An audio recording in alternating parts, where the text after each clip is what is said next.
Bonjour à tous. Aujourd'hui, nous allons parler de l'une des plus grandes arnaques à la start-up, arnaque qui a secoué le petit monde de la Silicon Valley et qui a fait perdre des centaines de millions de dollars aux investisseurs. Pourquoi est-il important de parler de cette histoire ? On pourrait se dire, après tout, c'est une arnaque comme il y en a tant d'autres, et si on devait faire une vidéo sur tous les Ponzi, sur tous les Madoff, sur toutes les arnaques à la crypto-monnaie, on passerait notre temps à ne parler que de ça.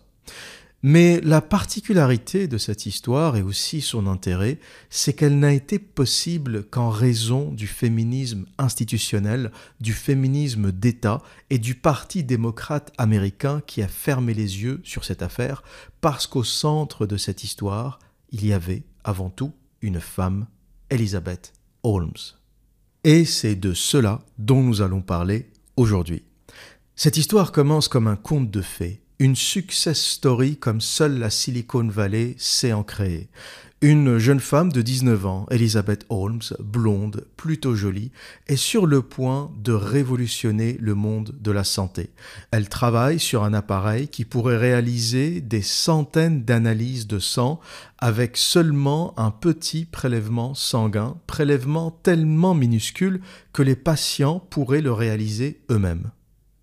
Mais avant d'en dire plus, commençons par le commencement. Elizabeth Holmes naît dans une famille aisée, politiquement très connectée, notamment au Parti démocrate américain, et cette information est importante pour comprendre la suite de cette histoire. Elle s'inscrit en première année à Stanford dans un cursus de chimie. Pour rappel, une année d'études à Stanford coûte 75 000 $. Ça vous permet un peu de remettre les choses dans leur contexte et de comprendre ce qu'on veut dire par famille aisée. À 18 ans, elle part en Chine grâce à un voyage organisé par son université et elle rencontre pendant ce voyage un homme d'origine pakistanaise qui s'appelle Sonny Balwani, un homme qui s'est constitué une petite fortune dans le boom Internet des années 90, une fortune estimée à 40 millions de dollars.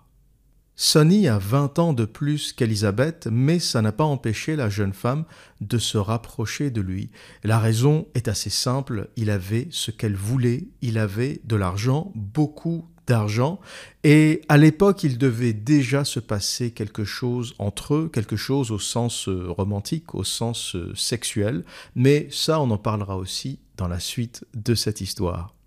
Au retour de ce voyage, elle a une idée qu'elle pense révolutionnaire et elle abandonne ses études à Stanford à l'âge de 19 ans pour créer une start-up qui s'appellera Theranos.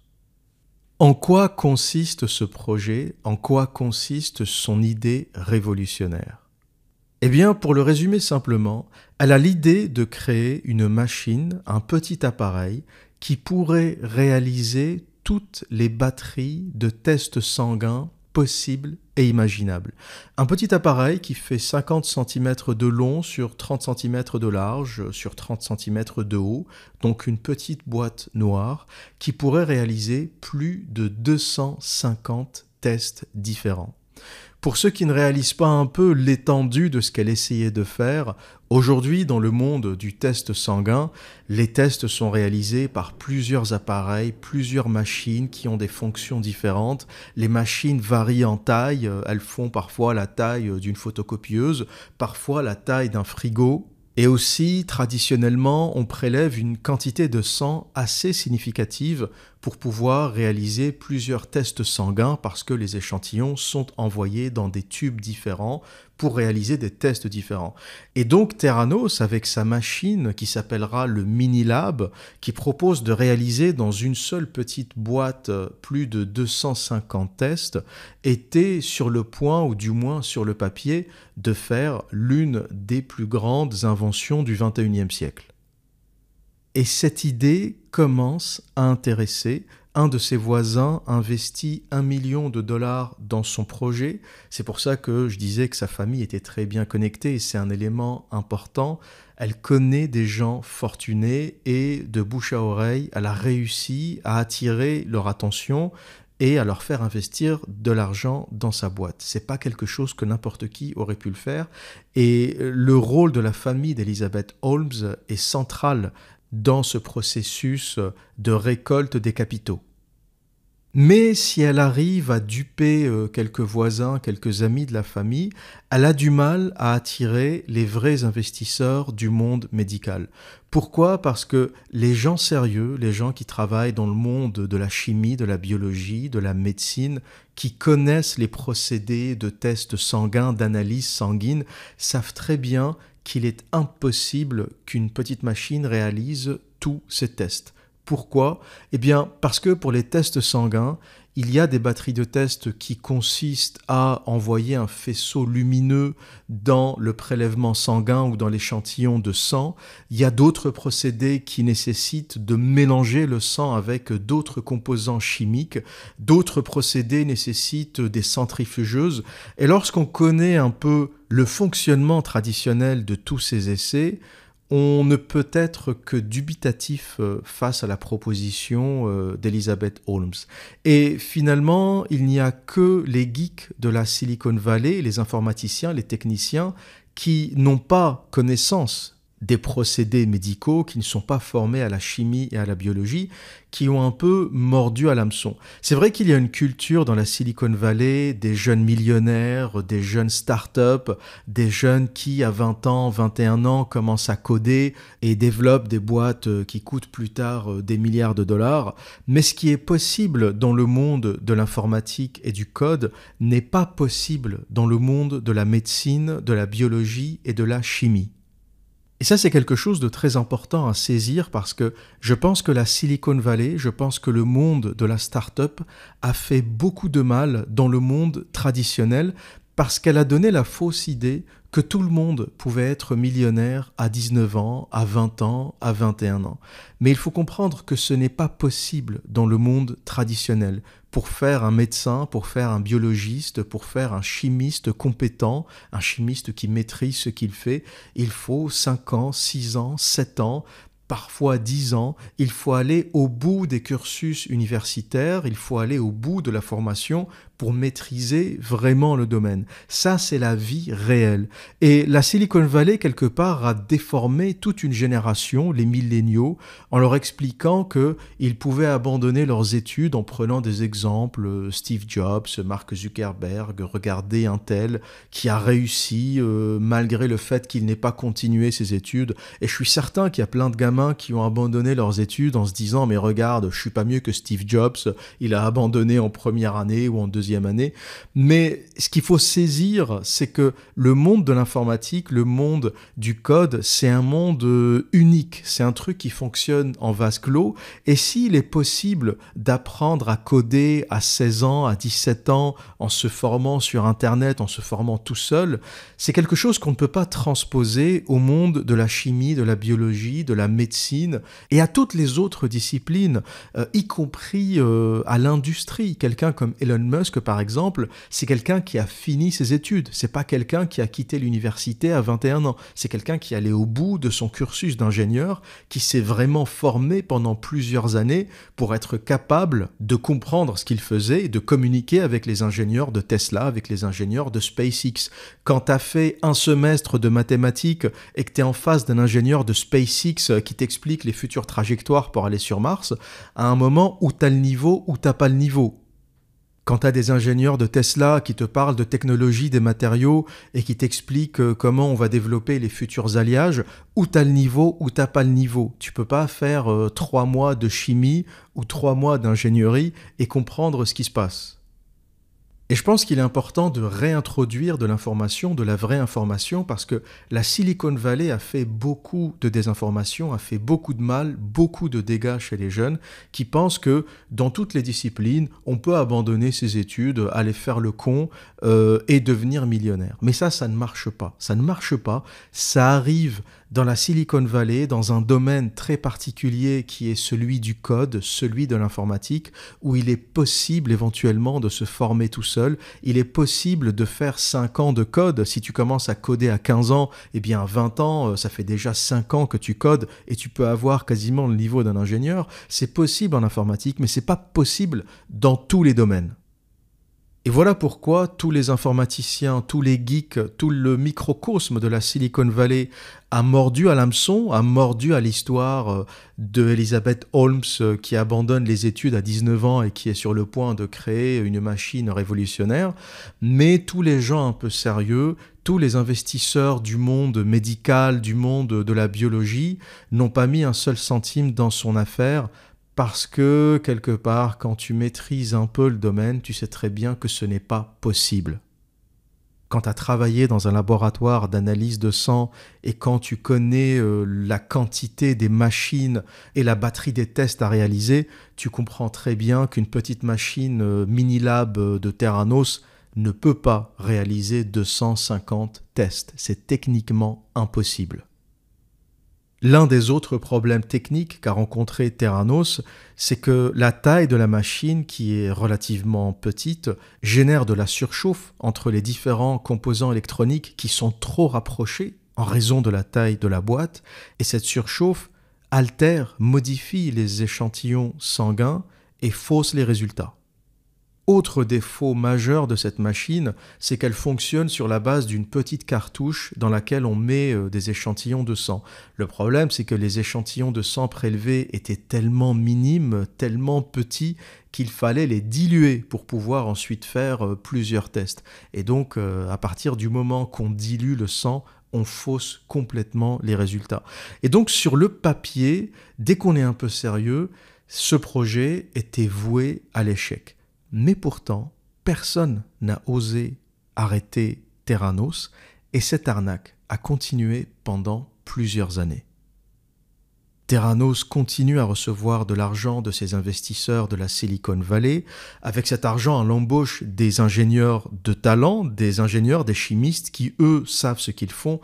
Elle leur met une pression de malade. Elle organise même des équipes en 3x8 pour travailler jour et nuit. Elle a même organisé son laboratoire en 2 équipes concurrentes qui travaillent en compétition l'une contre l'autre. Et celle qui perd, eh bien, sera tout simplement licenciée. Et c'est à partir de là qu'on commence à remarquer l'obsession d'Elizabeth Holmes pour Steve Jobs. Parce que celui qui faisait ça au départ dans son entreprise, c'était Steve Jobs. Il opérait de cette façon, du moins il l'a fait sur l'iPhone, il avait mis 2 équipes en compétition pour voir laquelle avancerait le plus vite, laquelle arriverait au meilleur résultat plus rapidement.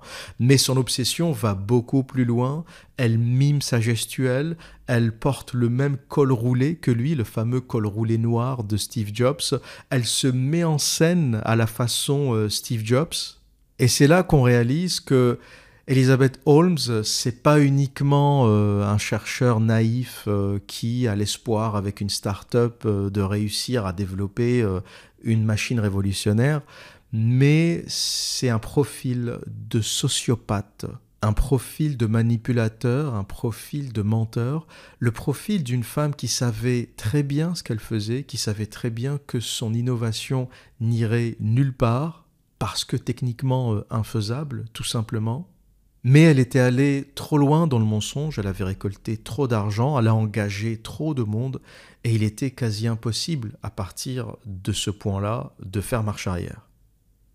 Et l'autre élément qui est important, et c'est là qu'on entre dans la question du féminisme, du monde féminisé, de la presse, c'est que tout ce qui se passait autour d'Elizabeth Holmes renforçait sa folie.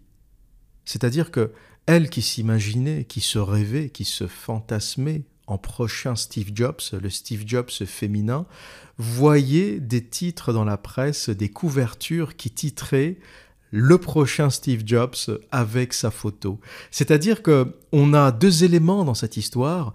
On a une sociopathe, Elizabeth Holmes, qui est complètement déconnectée de la réalité, qui est dans un mensonge absolu, qui est dans le délire et qui finit par croire à son délire.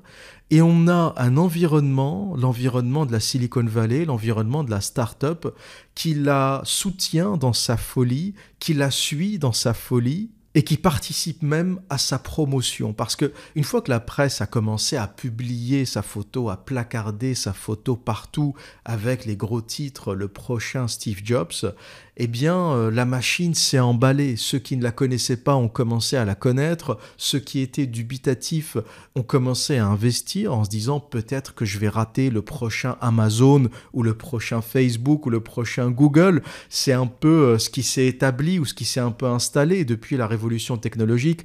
Tout le monde a peur de rater le prochain Amazon. Dès que tu vois une petite start-up qui bricole dans un garage, tu te dis « Ah tiens, je vais mettre du fric parce que c'est peut-être le prochain Amazon ».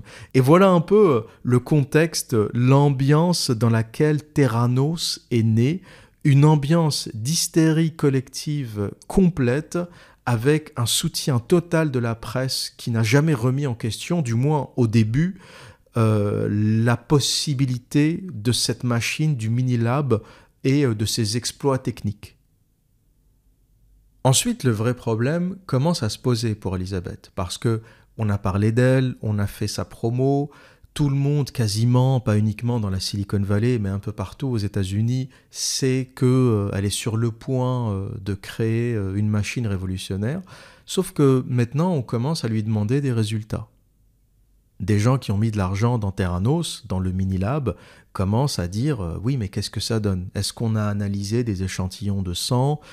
Est-ce que effectivement on peut faire ces 250 tests avec cette petite machine? Et Elisabeth est au pied du mur parce que sa machine ne fait pas ces tests. C'est ça la réalité, c'est que sa machine ne fait pas ces tests. Certains disent que la machine arrive à faire à peu près 10 tests sanguins. Et encore, il y a un doute sur la fiabilité des résultats. Mais elle ne se démonte pas, et c'est là où on voit le sociopathe en action dans toute sa splendeur. Elle fait des tests pilotes, mais qu'elle commande à d'autres laboratoires. Accrochez-vous bien, elle a réussi à obtenir des accords avec des hôpitaux pour tester des échantillons de sang de malades du cancer, donc de vrais malades, des malades qui souffrent, en disant que ces tests sanguins seraient faits grâce à sa machine, mais en réalité, elle utilisait des machines existantes, les machines traditionnelles qui font les tests sanguins, pour obtenir les résultats. Et parfois, elle ne s'encombrait même pas avec l'idée de faire des tests, elle envoyait tout simplement les échantillons à d'autres laboratoires et elle dévoilait les tests comme étant les tests faits par le Minilab de Theranos. Et bien sûr, tout ça ne peut pas passer inaperçu pendant plusieurs années. Son CFO, son Chief Financial Officer, le gestionnaire financier en gros, découvre la supercherie, découvre les mensonges et il demande à Elisabeth d'arrêter. C'est un mec un peu sérieux, c'est un mec qui gère les finances dans sa boîte et il lui dit faut arrêter, tu peux pas continuer à faire des tests à l'extérieur, ta machine ne marche pas, on est en train d'engranger de l'argent, des capitaux, il y a un truc qui va pas, je ne peux plus te suivre sur cette affaire. Qu'est-ce qu'elle fait? Elle le vire.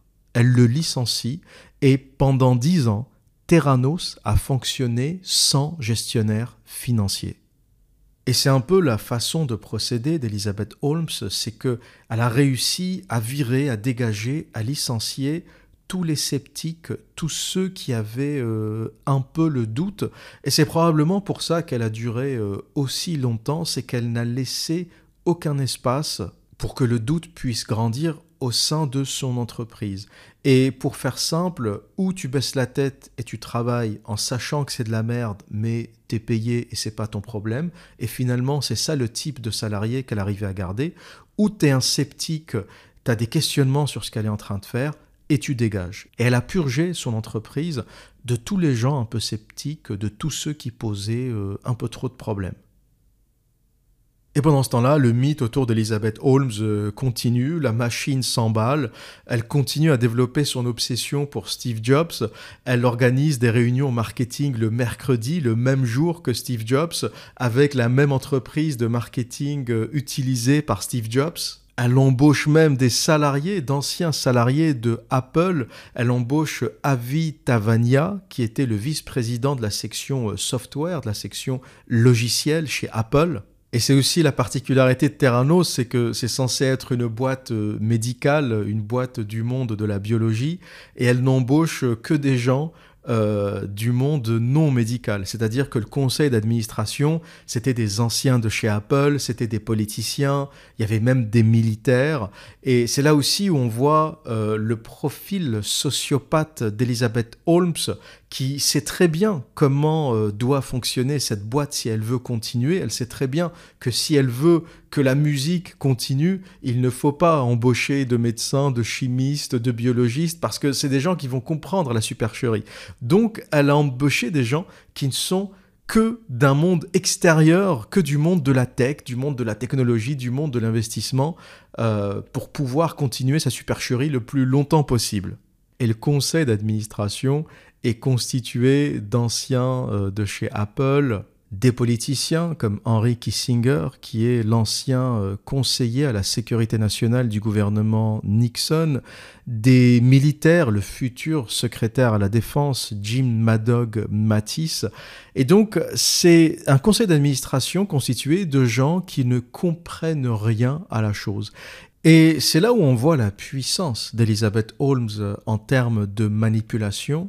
C'est là où on voit sa capacité à organiser les choses, à manipuler, à faire pression pour que jamais la vérité ne se sache.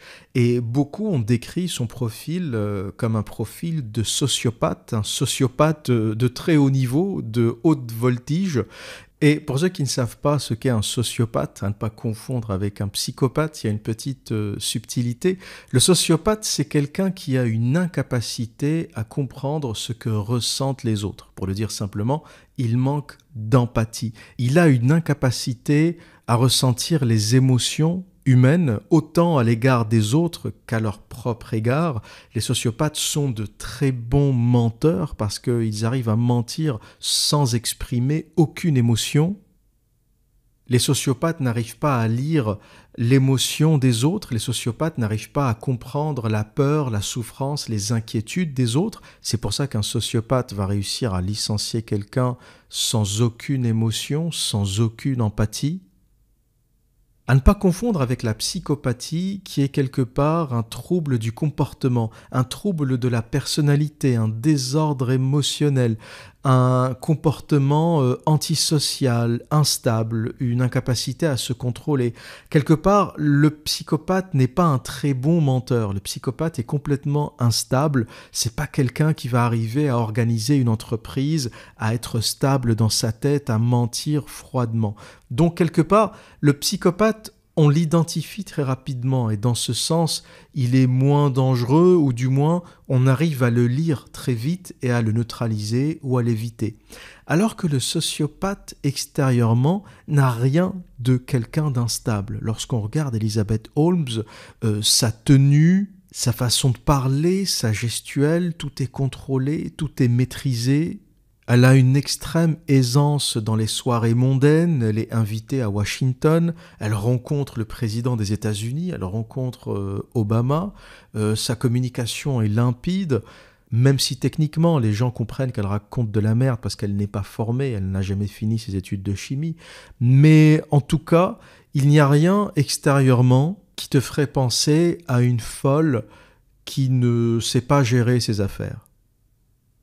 Les seuls qui pourraient l'identifier éventuellement, c'est les profilers, c'est les gens qui savent lire le langage corporel, le body language, les gens qui savent dans le regard identifier les personnalités instables, les personnalités manipulatrices. C'est assez facile à faire, certains le font par intuition, il y a des gens qui sont doués pour sentir les autres, pour sentir les messages non dits, pour sentir le langage corporel, le comprendre et le décrypter. Et d'autres l'ont appris parce que ça s'apprend tout simplement. C'est pas une compétence extraordinaire à développer. C'est quelque chose qu'on a tous quelque part. On sait tous lire le langage corporel. On sait tous quand il y a un truc qui cloche, quand quelqu'un est nerveux, quand quelqu'un a le regard fuyant, quand quelqu'un a une gestuelle un peu bizarre. On est tous, parfois même inconsciemment, on sait qu'il y a quelque chose qui cloche chez l'autre, mais on n'arrive pas à mettre des mots dessus. Mais l'humain, par nature, sait lire ou devrait savoir lire le langage corporel. Pourquoi ? Parce que le langage corporel est apparu bien avant la parole. Il ne faut pas oublier que les humains ont déjà existé en communauté avant que la parole n'arrive. J'en avais vaguement parlé dans mon livre, j'avais parlé d'une référence et d'un livre qui s'appelle Silent Messages ou Messages silencieux, un livre de Albert Mehrabian publié en 1971, qui explique un peu justement l'importance du non-dit, l'importance de la communication non verbale et comment une grande majorité de notre communication est de toute façon non verbale. Il y a une grande partie de l'assurance, de la virilité, du caractère qui est non verbale. Et on estime que entre 70 et 90% de la communication est non verbale. Et les humains ont naturellement cette capacité à lire le non-verbal, à lire le langage corporel, parce qu'on a vécu pendant des centaines de milliers d'années sans la parole. Sans la parole, juste avec des gestes, des mimiques, des sourires, des sons peut-être un peu au début. Mais la parole est assez tardive dans le développement de l'humain. Et on a réussi à vivre en communauté, on a réussi à communiquer sans la parole pendant une très longue période de notre existence. Et je pense que pas mal de gens, consciemment ou inconsciemment, ont compris qu'Elizabeth Holmes avait quelque chose de bizarre dans son comportement, son regard, les grands yeux qu'elle faisait, la voix qu'elle modifiait. Elle se forçait à parler en voix de baryton, une voix très basse. This is what happens when you work to change things, and first they think you're crazy, then they fight you, and then all of a sudden you change the world. And I have to say, I personally was shocked to see that the journal would publish something like this. Her voice, her deep baritone voice, was that fake too? Une voix plus profonde que ce qu'aurait dû être sa voix naturelle, parce qu'elle pensait que c'était une façon d'être prise au sérieux. Et j'essaierai de vous passer un petit extrait où on la voit pendant quelques secondes, c'est pas très long, parler avec sa voix naturelle, avant de se rappeler son erreur, avant de réaliser son erreur, et de passer immédiatement en voix plus grave, qui peut-être dans sa tête lui donnait l'impression d'être plus importante, plus respectée, d'avoir plus de présence. No, it hasn't. Well, if I use traditional words to describe what we're doing, it's hard because people then associate it with conventional processes for analyzing drugs in development or whatever aspects we may be applying our technology to. But no, it hasn't. Well, if I use traditional words. Et donc voilà un peu la scène de cette pièce théâtrale, avant d'aller plus loin, voilà un peu les premiers éléments du puzzle. On a une personnalité perturbée, une sociopathe, une menteuse professionnelle qui veut faire croire au monde qu'elle va découvrir quelque chose alors qu'à côté les tests sont faux, la machine ne marche pas, il n'y a rien qui marche. Pourtant elle reçoit des millions de dollars d'investissement.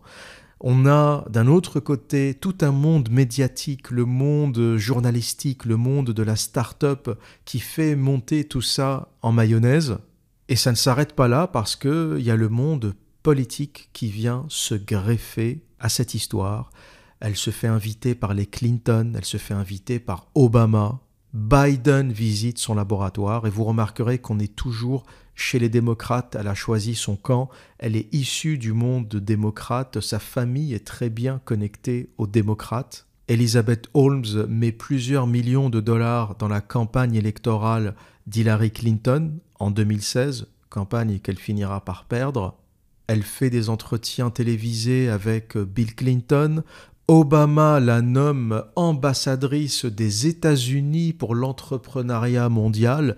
Elle est invitée par Fox News, CNN, CNBC, CBS et j'en passe. Et vous comprenez que quelque part, il n'y a jamais d'électron libre. Lorsqu'une affaire prend une telle ampleur, c'est qu'il y a volonté que ça prenne une telle ampleur. Elle n'aurait jamais réussi à faire ce qu'elle a fait s'il n'y avait pas eu cette couverture médiatique, s'il n'y avait pas eu tous ces politiciens, et notamment le Parti démocrate, qui est venu se greffer sur cette affaire. Et je vous expliquerai en conclusion de ce podcast quel a été le rôle, ou plutôt la volonté du Parti démocrate, parce que c'est un peu ce qu'il faut retenir de cette affaire, c'est un peu ce qu'il faudra retenir de cette affaire. Mais je ne peux pas vous en parler encore, c'est un peu trop tôt dans ce podcast. On va garder le suspense jusqu'à la fin. Pourquoi le Parti démocrate a mis les pieds là-dedans. Et pour vous donner une idée de l'ampleur des dégâts, pour vous donner une idée des volumes monétaires qui ont été engagés dans cette affaire, on a Rupert Murdoch, homme d'affaires financier australien qui détient des grands titres de presse, New York Post, Times, Fox News, Wall Street Journal, qui investit 125 millions de dollars dans cette affaire. On a Walmart qui investit 150 millions, on a la famille DeVos qui investit 100 millions de dollars, et tout ça fait monter l'évaluation de Theranos à 9 milliards de dollars. Une boîte qui n'a encore rien fait, rien créé, qui n'a pas produit un seul véritable test, tous les tests pilotes étaient des tests faux faits par d'autres laboratoires, a été évaluée à 9 milliards de dollars. 9 milliards de dollars de vide, de fumée.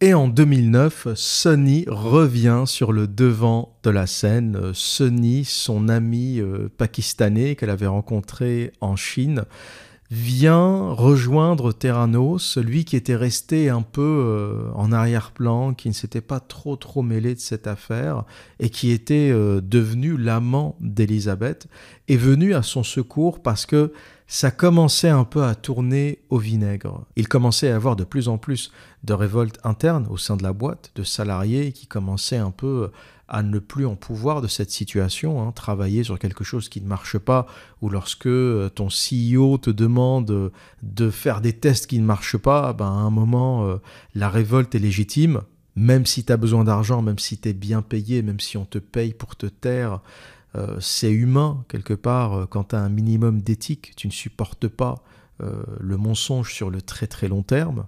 Et donc, elle intègre Sonny, son ami, officiellement à la boîte comme numéro 2. Et quelque part, moi je pense que c'était pour remettre un peu d'ordre. Il est plus âgé qu'elle, il a 20 ans de plus qu'elle. C'est un vieux roublard des affaires. Et c'est quelqu'un qui pourra tenir ses employés qui commencent à se révolter, qui pourra tenir, du moins pour quelque temps, toutes ces affaires qui commencent à fuiter, toutes ces informations, tous ces mensonges qui commencent à fuiter. Et Sonny fait parfaitement le taf en virant les salariés récalcitrants, en virant les ingénieurs qui doutent, en virant quelque part tous ceux qui étaient susceptibles de poser des problèmes. Mais malgré tout ça, le château de cartes commence à s'effondrer. On ne peut pas tenir un tel mensonge sur la durée. Il y a un moment où il faut que ça casse et il faut simplement un déclencheur pour que ça arrive. Et l'un des déclencheurs, c'est Richard Fuiz. Richard Fuiz, c'est un personnage assez intéressant. À la base, c'est un proche d'Elizabeth Holmes, c'est un ami de la famille qui a été vexé parce qu'elle ne lui a pas proposé l'affaire, elle ne l'a pas convié à rejoindre Theranos, alors qu'il était médecin, il était chercheur. Il a même déposé un brevet sur une technologie qui permettait d'envoyer directement les résultats depuis les machines vers les médecins pour l'interprétation. Et c'est aussi un ancien de la CIA. C'est pour ça que cette histoire mêle beaucoup plus que la simple personnalité dérangée d'Elizabeth Holmes. Lorsqu'on creuse un peu, on arrive à trouver des ramifications dans l'armée, dans la politique, dans la presse, dans le monde journalistique. Et Richard Fuiz, vexé, énervé, décide de mettre fin à Theranos. Il pense qu'il a suffisamment d'informations pour pouvoir démonter cette boîte. Donc il commence à collecter des preuves, il appelle d'anciens salariés, il se constitue un petit groupe de tous les révoltés de Theranos, de tous les licenciés, de tous les gens qui ont subi cette supercherie, et il envoie toutes les infos au Wall Street Journal pour que la vérité éclate. Et dans cette équipe, il y a aussi la femme de Ian Gibson. Ian Gibson, c'était un chimiste chez Theranos, un homme très sérieux, mais qui ne supportait plus ce qui se passait chez Theranos et qui avait peur de démissionner. À 67 ans, il avait peur de ne plus retrouver de travail. Et un matin, sa femme l'a retrouvé mort d'une overdose de médicaments. Est-ce que c'est un accident? Est-ce que c'est un suicide? Je ne pense pas que ce soit un meurtre. Moi, je pense simplement que c'est quelqu'un d'intègre, d'honnête, qui n'a pas accepté de faire de la merde pour Theranos, mais qui ne pouvait pas partir non plus, à 67 ans, va retrouver du boulot dans la Silicon Valley. Et il a certainement dû craquer et il a mis fin à ses jours. Et sa femme, qui n'a même pas reçu un coup de fil d'Elizabeth Holmes. La sociopathe va pas t'appeler pour te faire ses condoléances, elle s'en fout complètement. La femme de Ian Gibson accepte donc de rejoindre cette équipe qui fera éclater la vérité en envoyant toutes les informations qu'elle a au Wall Street Journal. Elizabeth Holmes ne se démonte pas, elle menace le journal, elle menace le Wall Street Journal, elle menace d'attaquer le journal pour diffamation, elle menace les journalistes, elle embauche même des détectives privés pour savoir qui dit quoi, lequel des salariés est en train de parler, etc. Avec tout l'argent qu'elle a, avec tous les millions qu'elle a, elle avait les moyens de le faire, mais c'était trop tard. La machine était lancée, la vérité a commencé à sortir. Elle a contacté son ami Rupert Murdoch qui détenait le Wall Street Journal pour lui dire « il faut absolument que tu arrêtes ça, il faut absolument que tu empêches cet article de sortir ». Mais il lui répond non, tout simplement. Il lui dit « je fais confiance à la ligne éditoriale du Wall Street Journal, la vérité sortira, quelle qu'elle soit ». Et c'est une info qui m'a surpris parce que je ne voyais pas du tout Rupert Murdoch comme quelqu'un d'intègre. C'est un de ces milliardaires qui achètent les journaux pour pouvoir manipuler l'opinion. Donc je me suis dit, c'est pas un mec qui va accepter de faire éclater la vérité, surtout qu'il avait mis un petit 100 millions de dollars dans cette affaire. Eh bien, contre toute attente, il n'a rien fait. Il a laissé le Wall Street Journal publier cet article avec sa propre ligne éditoriale, sans influence. Et une fois que l'article sort, c'était la fin. La FDA, la Food and Drug Administration, l'organisme responsable du contrôle du secteur médical et de la santé aux États-Unis, débarque chez Theranos. Ils analysent la fameuse machine, le mini-lab, et réalisent qu'en fait, le truc ne marche pas, quoi. Le truc fait 12 tests sur les 250 annoncés, et en plus, les tests sont mauvais, et il manque de précision. L'affaire passe en justice, les investisseurs commencent à attaquer Theranos devant les tribunaux. Elizabeth Holmes comprend que c'est la fin, même si elle n'a jamais avoué qu'elle avait arnaqué les investisseurs. Elle a toujours gardé la même ligne de sociopathe. « J'ai rien fait, moi je travaillais pour l'innovation ». Bien sûr, elle finit par larguer son petit copain pakistanais, Sonny. Elle le licencie en même temps. Et là, on est en plein dans la femme, dans la loi de Briffaut, elle l'a utilisé, maintenant qu'elle n'en a plus besoin, elle le jette comme une merde. Et ça va même plus loin, vous savez que pendant le jugement, parce que l'affaire est encore en justice, elle a accusé Sonny de viol conjugal. Elle a fait une petite séance de pleurniche face aux tribunaux et elle a dit qu'il l'avait violée, qu'elle ne voulait pas avoir de rapport sexuel, mais qu'il l'avait violée. Bien sûr, c'est une accusation qui n'est pas allée plus loin, parce que le tribunal a trouvé des échanges de mails, des échanges de textes qui prouvent parfaitement l'existence d'une relation amoureuse, d'une relation sexuelle entre Elizabeth et Sonny. C'est pas du tout une relation qui ressemble à quelqu'un qui était sous influence ou à quelqu'un qui était en train de la violer. Elle raconte bien sûr des bêtises, mais bien sûr, comme toutes les femmes, c'est sa seule porte de sortie. Lorsqu'une femme est attaquée aujourd'hui, la seule carte de défense en général, c'est le viol conjugal, il m'a frappé, il m'a violé. C'est vraiment le monde féminisé dans lequel on vit, et bien sûr les tribunaux aujourd'hui, avec cette sensibilité féminine, la majorité des juges, la majorité des avocats aujourd'hui sont des femmes, ces choses-là passent malheureusement. Beaucoup d'hommes se font emprisonner à tort pour viol, pour violence conjugale, pour des choses qui n'ont pas existé. Je ne dis pas que c'est toujours le cas, mais je dis que c'est beaucoup le cas. Et l'histoire d'Elizabeth Holmes est extrêmement révélatrice. On l'accuse parce qu'elle a détourné des millions de dollars, parce qu'elle a volé, floué des investisseurs, et sa défense, c'est Sonny le Pakistanais m'a violé, m'a forcé à coucher avec lui, alors que c'était sa copine, quoi. C'était sa maîtresse, sa copine. Je vois pas le délire, je vois pas dans quel contexte il aurait pu la violer.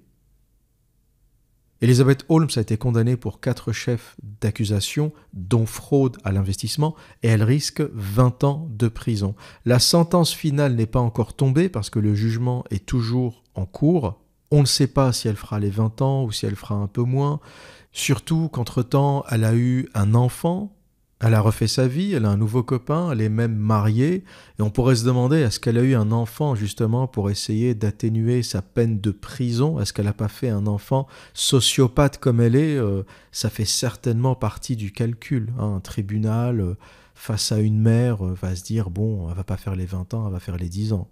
Il est fort possible que dans la tête de quelqu'un comme Elizabeth Holmes, le mari et l'enfant fassent partie d'une stratégie pour atténuer sa sentence. Donc on ne sait pas, le maximum sera 20 ans, moi je trouve que c'est pas cher payé, quand on voit ce qu'a pris Madoff par exemple, la perpétuité, elle prend 20 ans pour avoir détourné des centaines de millions de dollars et pour avoir menti sur un truc qui n'existe pas, pour avoir complètement chamboulé le monde de l'investissement de la Silicon Valley, pour avoir fait perdre confiance en l'investissement et en la technologie.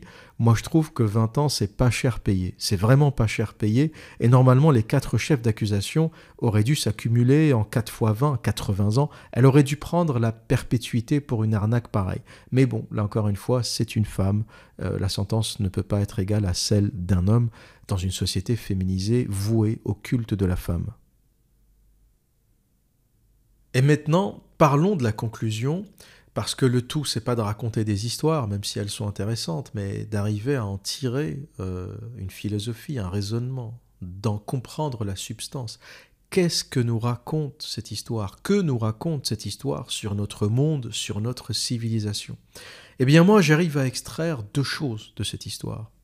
La première, c'est que on est passé du monde de l'entrepreneur au monde de l'infopreneur.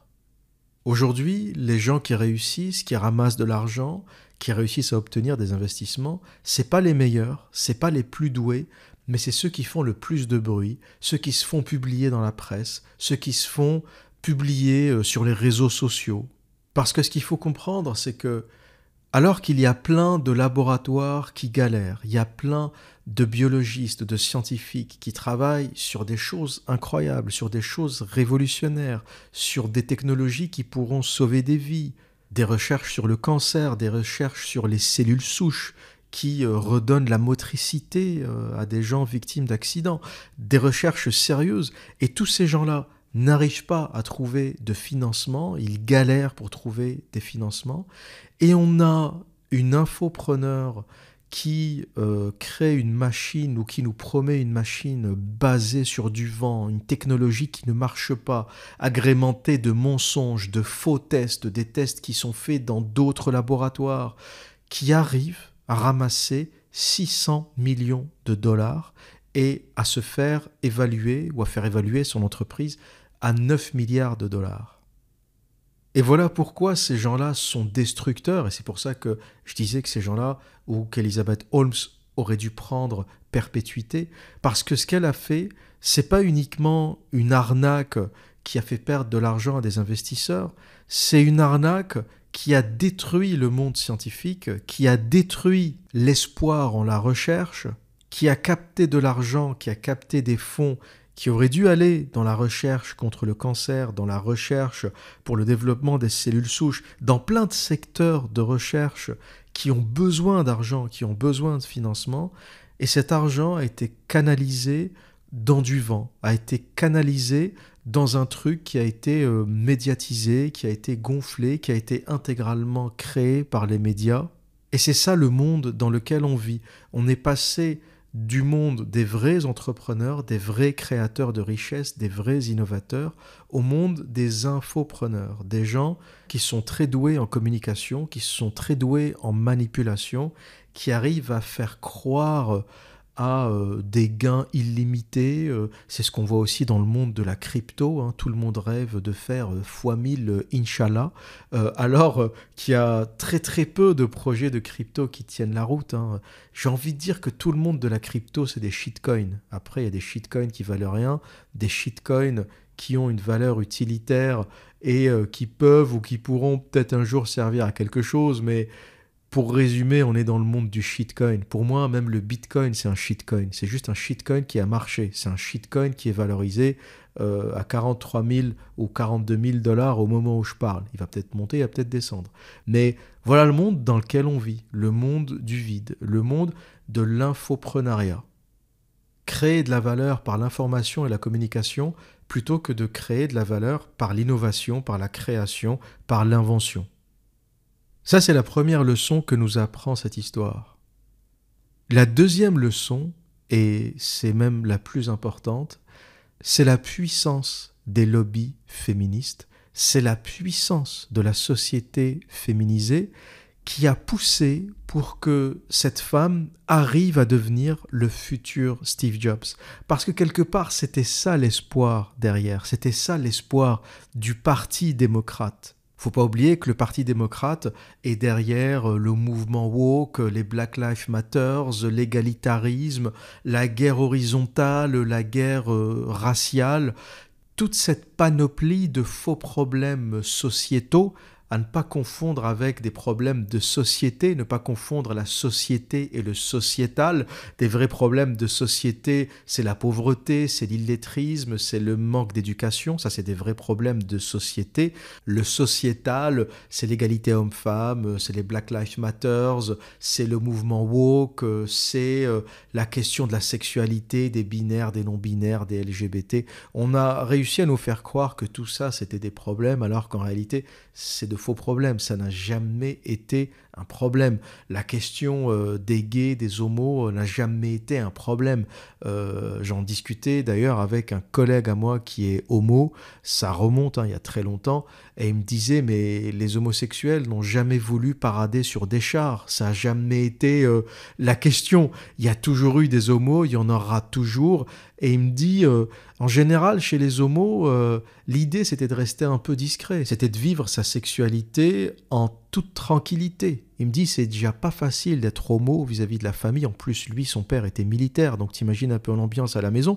Donc il me dit déjà être discret et vivre sa vie en paix, c'est un challenge quand t'es homo.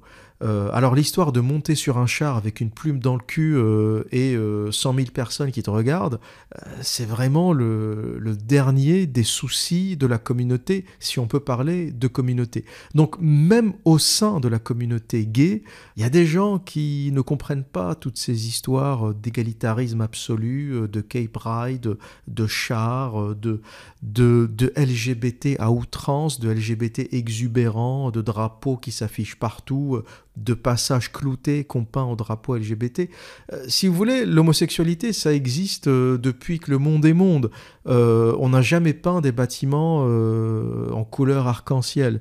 Donc il faut bien comprendre que tout ça, c'est très nouveau et ça ne concerne pas les gays d'une façon générale, ça ne concerne pas les homosexuels d'une façon générale, ça concerne un petit lobby organisé, financé, notamment par le Parti démocrate aux États-Unis, comme les Black Lives Matter sont financés pour éviter de parler des problèmes sociaux. Encore une fois, les problèmes sociaux existent. Il ne s'agit pas de dire que ça n'existe pas. La pauvreté existe, l'illettrisme existe, la misère existe. Mais ça, c'est de vrais problèmes qu'il faut régler.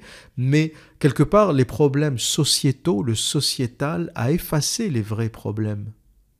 Et à se demander si c'est pas même le but. Est-ce qu'on n'a pas créé les Black Lives Matter, les LGBT, les non-binaires, les histoires d'égalitarisme, justement pour éviter de parler des vraies questions sociales.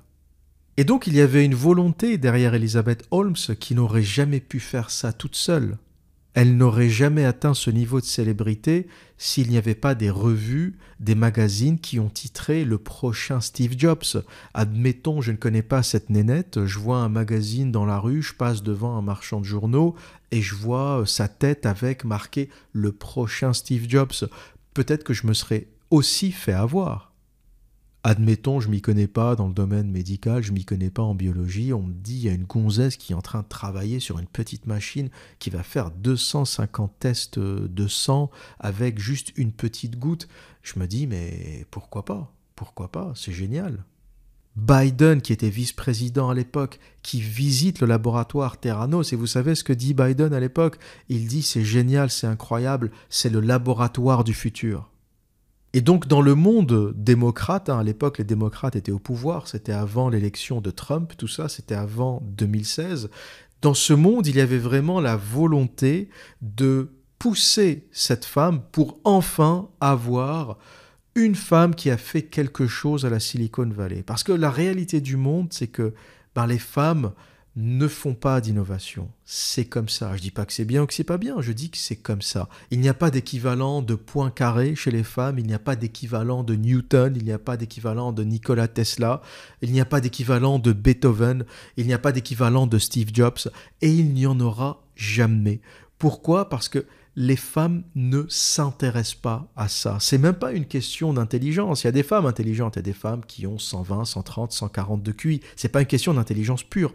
C'est une question de volonté. Les femmes ne veulent pas le faire. Les universités sont bourrées de femmes aujourd'hui parce que l'excuse avant, c'était de dire parce que la société patriarcale a interdit aux femmes d'aller à l'université ou a empêché les femmes d'aller à l'université, qu'on n'a pas de femmes innovatrices, créatrices. Mais ça va faire 60 ans que les universités sont bourrées de femmes.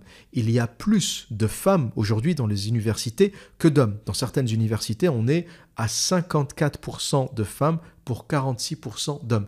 Donc statistiquement, on devrait avoir plus d'innovations faites par les femmes que d'innovations faites par les hommes. Mais ça ne marche pas. Dès qu'on laisse les femmes faire ce qu'elles veulent, elles font du shopping, elles achètent des sacs LVMH, elles sont sur TikTok, elles sont sur Instagram. Si vous ouvrez Instagram, vous allez voir des femmes en train de montrer leur cul, en train de mettre des filtres pour se montrer plus belles qu'elles ne sont. Quelque part, t'es d'accord, t'es pas d'accord, le monde des femmes, c'est le monde de la futilité. Et pourquoi ? Il y a une raison derrière tout ça. La raison, c'est que la nature n'a donné qu'une seule tâche aux femmes. Une seule. Et cette tâche, c'est pas de créer des startups, c'est pas de créer des entreprises, c'est de procréer. Quelque part, les femmes n'ont pas le désir de créer parce qu'elles ont cette capacité par nature. Les femmes donnent la vie. La possibilité de créer, la possibilité de jouer à Dieu existe par défaut chez les femmes. Lorsqu'elles donnent la vie, elles sont déjà créatrices. L'homme n'a pas cette capacité. L'homme crée au travers de la femme, mais il n'a pas la capacité naturelle biologique de créer. Et c'est pour ça que la création chez l'homme, c'est une forme de compensation. On va créer de la musique, on va créer de l'art, on va créer de la technique, on va créer de la technologie. Et c'est notre façon à nous de jouer à Dieu. Créer, c'est notre façon à nous de devenir surhumain, de transcender notre condition. Une femme transcende sa condition en devenant mère. Quand tu vois un autre être vivant qui sort de ton corps, t'imagines l'expérience. Je ne sais même pas à quoi ça doit ressembler. Je pense qu'un homme ne saura jamais. On peut l'imaginer, on peut essayer d'imaginer. Mais je pense que voir un être, c'est un peu comme dans le film Alien, quoi. Tu vois un être qui sort de ton corps. Il n'y a que les femmes qui vivent ces expériences. Et donc, le fait d'avoir cette capacité de créer par défaut les rend un peu feignantes face à tout le reste. Elles n'ont pas besoin de créer parce qu'elles ont la création par défaut. Elles n'ont pas besoin de faire des tableaux, elles n'ont pas besoin d'inventer. Elles l'ont par défaut. Elles sont quelque part, elles jouent à Dieu par défaut. La plus bête, la plus idiote des femmes a la capacité de création que le plus talentueux des hommes n'a pas. La plus conne des femmes, un QI de 75, peut donner la vie. Elle accède à la création par défaut, alors que seuls les hommes les plus intelligents, les plus doués, les plus courageux accèdent à la création. Et là est tout le problème du féminisme, c'est qu'il y a une poussée extrêmement violente pour nous faire croire ou pour essayer à ce que les femmes soient l'égale de l'homme. Et dans l'autre sens, il y a une poussée qui est naturelle, qui est biologique. C'est l'ordre des choses qui fait que les femmes ne le font pas.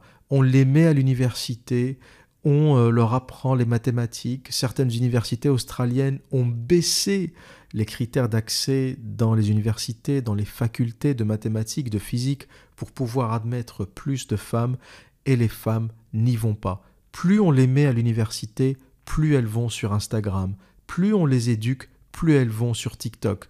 Plus on apprend à les éduquer financièrement, plus elles achètent de sacs LVMH à 7500 balles. Pourquoi ? Parce qu'on est dans une force biologique qui a été construite sur plus de 2 millions d'années, et c'est pas un petit lobby féministe qui va détruire tout ça. La nature des choses pour les femmes, c'est Instagram, c'est d'avoir de l'attention. Pourquoi les femmes ont besoin d'attention? Ça aussi, j'en avais parlé dans mon livre. La femme qui n'a pas d'attention est destinée à mourir. La femme était nourrie par le chasseur. La femme que le chasseur ne remarque pas est destinée à mourir. Parce que la nature des choses, c'est que une jolie femme se fait repérer par un homme fort. Cet homme fort s'accouple avec elle, il lui fait des enfants. Ensuite, il s'en occupe. Il s'en occupe d'abord parce qu'il est naturellement enclin à le faire, puis ensuite il s'occupe de cette femme parce que c'est la mère de ses enfants. Même si elle vieillit, même si elle est moche, c'est la mère de ses enfants. Il continue à la nourrir, elle et ses enfants. Et ça n'est possible que si la femme se fait remarquer. Si le chasseur ne la remarque pas, jamais il y a accouplement, jamais elle n'a accès à la richesse, à la nourriture, à la protection, et elle est destinée à mourir. Voilà pourquoi les femmes sont addictes à l'attention, elles ont besoin de l'attention, elles ont besoin qu'on les regarde. Voilà pourquoi elles font ce qu'elles font sur Instagram, sur TikTok. Pour elles, inconsciemment, très peu de femmes conscientisent ça, tout ça c'est de l'inconscient. Pour elles, si elles ne bougent pas leur cul sur Instagram et qu'aucun homme ne les remarque, elles sont destinées à mourir. Une femme que aucun homme ne regarde est virtuellement morte. Aujourd'hui, on ne parle plus de mort réelle parce qu'on a un système social, parce qu'on a l'État qui s'est substitué aux hommes et qui va donner le RSA, les ACDIC, les aides sociales, le logement social, etc. Donc une femme ne meurt plus réellement de faim aujourd'hui. Mais si un homme ne la remarque pas, elle est symboliquement morte. Et voilà pourquoi, à chaque fois qu'on laissera les femmes libres, elles iront danser, elles feront les intéressantes, elles iront en boîte de nuit, elles iront sur Tinder, elles bougeront leur cul sur Instagram. Parfois, il y a des choses sur Instagram aux frontières de la pornographie. Je me demande même comment c'est toléré. Aux frontières de la prostitution aussi. Mais ça, c'est le monde féminin. Après, t'es d'accord, t'es pas d'accord, c'est un autre sujet. Et ça résume toute l'affaire Elizabeth Holmes.